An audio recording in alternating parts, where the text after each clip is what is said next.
Hello, I'm Jamie Torres, and this is part of my group speech. And I'm going to be here talking to you today about Rosa Parks. And I want to start by saying, first off, Rosa Parks was born in Tuskegee, Alabama, and she worked as a seamstress.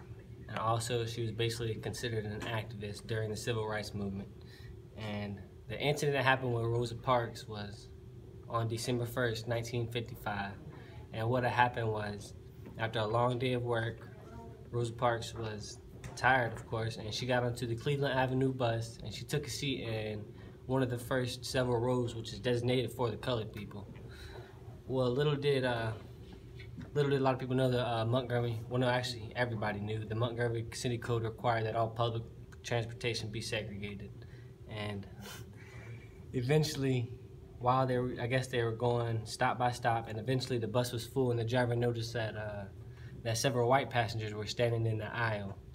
And the driver of the bus got up, and she stopped the bus, got up, went towards where Rosa Parks was sitting, and she stopped the bus in the sign and moved the sign back one row, asking there was four African Americans on the bus, and she asked them to move back to where she just moved the sign, and three of them complied with her and said, okay, I guess. They went along, but Rosa Parks said no. Rosa Parks said, whenever the bus driver said, why don't you stand up? Rosa Parks replied, I don't think I should have to stand up.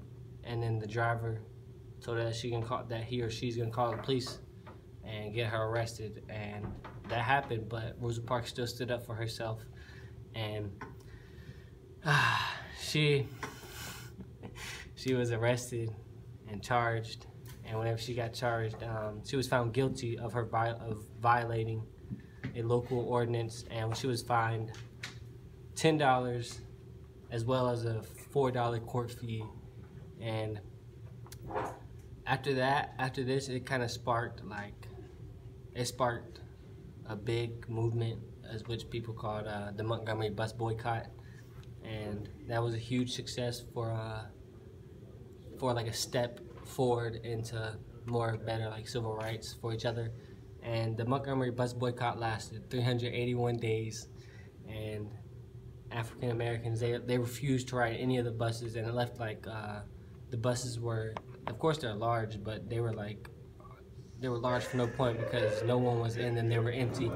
And most of the estimated 40,000 African Americans that lived in the city, they boycotted the buses, and they either drove with black like cab drivers, or they even walked, which some of them even walked up to 20 miles just to get to work. And that's how much, or that's not how much, that's how deep this stuff really is in the world of how messed up it is. Thank you.